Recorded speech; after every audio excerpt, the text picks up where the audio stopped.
Hello, नमस्कार sir. हा, नमस्कार. बोला ना. सर, मागील 2-4 दिवस झाले खूपच पाऊस चालू आहे. आता शेतकरी पावसाला तर सुद्धा कंटाळलेले आहे. पण आता बरेच शेतकऱ्यांच्या फवारण्या राहिलेल्या होत्या. त्यांचं म्हणणं होतं की सर पुढील अंदाज काय राहणार?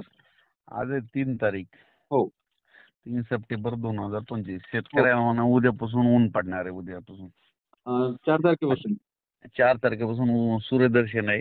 हां, 4 पासून ते 12 तारखेपर्यंत कामं करून घ्या म्हणा, फवारण्या सगळं मग हां, हां, काढून घ्या. हां. कारण की 13 ते मग 17 पुन्हा मुसळधार पाऊस पडणार आहे. 13 ते 17. तसं तर 12 तारखेला पाऊस येणार आहे, पण 13 मग सगळीकडे पडणार हो आहे. का? 12ला तुमच्या इकडे हिंगोलीकडे, नांदेड, वाशिम, हिंगोली, हं, यवतमाळ, हं.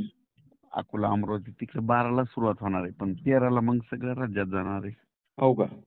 पण मुसळधार पडणार आहे. हां, हां, हां. मुसळधार पण करून सर. परतीचा पाऊस सुरू होणार आहे म्हणून सांगा सगळ्यांना 13 पासून. 13 पासून.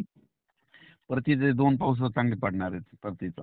हो का? हं. ते आणि आता दुसऱ्या आठवड्यात आपण तुम्हाला तारीख कोणतीच दिलेली आपण अ, मागच्या 2 वेळेस महिन्यापूर्वी. हेच आपली 13 तारीख. 13 किती महिन्यापासून सांगितलेलं? 3 महिन्यापूर्वी सांगितलेली की हो, नाही हो. कॅलेंडर बरोबर आहे, मधलं. बरोबर आहे. बरोबर आहे ना? हो, हो. 13 आणि त्याच्यानंतर पुन्हा आणखीन 25, 26, 27 तारखेला आहे. हां, त्याच्यात एकदा पाऊस येणार. हो. 25, 26, 27, 28 हां, हां, हां. आणि ऑक्टोबरला 10 ते 12, 13 ऑक्टोबर बस. हो झालं का? मग पाऊस संपला. आणखीन 3 पाऊस पडणार आहेत मोठे. 3 पावसं. हो, राज्यात. हां, हां, हां. आता सगळ्यांना आता हे लक्षात ठेवा ना. हो. 13 ते 17, 13 ते 17. 25 ते 28 हां, हां. आणि 10 ते 13 हं. ऑक्टोबर. हो, हो, हो. हे 3 पाऊस पडणार आहे. झाला मग पाऊस निघून जाणार आहे. हो का? पण हे पाऊस पडणार आहेत. हे त्याच्यातले 2 पाऊस लय मोठे आहेत, म्हणजे हे या महिन्यातले हां, हां. सप्टेंबर मधले. हां. आणि शेतकऱ्याला म्हणा आता हे जे आता 13 ते 17 तर सगळं राज्यभर पडणार आहे. हो का? जास्त बीड जिल्हा एक खूप पडणार आहे. बीड जिल्हा, हां, नांदेड जिल्हा, हां, लातूर जिल्हा, हां. सोलापूर जिल्हा, हो. अहिल्यानगरकडे खूप पडणार आहे. हां. म्हणजे जे भाग सुटलेले आहेत ना, हो, हो. ते जास्त जोड पिणार आता. हो का? त्यांची सरासरी लेवल करून टाकणार आहे हां, हां, पाण्याची. हां. मग आता सर हे 4 पासून जे उघडीप सांगत आहे तुम्ही 12 तारखेला, तर मग आता यामध्ये काही 4 पासून जे उघडीक आहे, म्हणजे 4 पासून सुरुवातीला सांगतो.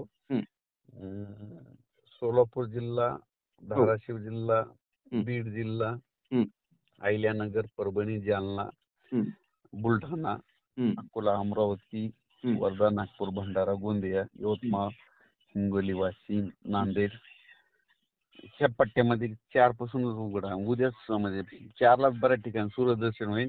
हो पण का? तुरळक थोडा पाऊस येत असतो बरं का हो, सध्या. हो. ते तर आहेच.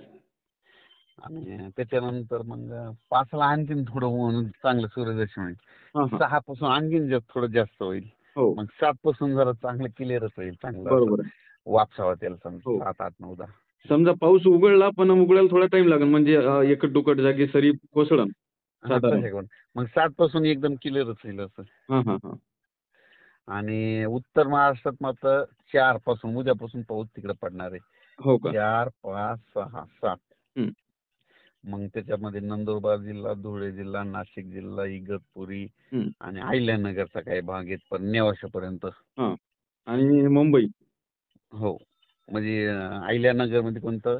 हां. श्रीरामपूर, शिर्डी, हं, राहाता, संगमनेर, हं, हं. सिन्नर, हे पट्टा आहे ना, कोपरगाव. हो. त्या पट्ट्यात मात्र ना 4, 5, 6च्या दरम्यान श्रीरामपूर ह्या भागात पाऊस पडणार आहे. हो का? हं.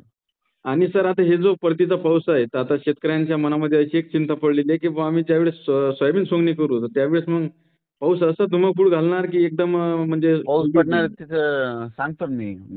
उघडणार असलं की लगेच सांगतो ना. तिच्यात कामं करून घ्यायची शेतकऱ्याने. हो, हो. ते तर आहेच. आता तुम्ही शेतकऱ्यांना 4 ते 12 उघडीप सांगितलेली आहे. आता त्याच्यामध्ये आता हे शेतकरी बघा ना, 4 ते 12 मध्ये बरेच जण ते मुग उडीद काढून घेतात लोक. हो, हो. बरोबर आहे. ते तर आहेच. आता मग 4 ते 12 उघडीप राहणार. हो. आता मग शेतकऱ्यांनी 4 ते 12 मध्ये सर्व कामं करून घ्यायला पाहिजे. हो.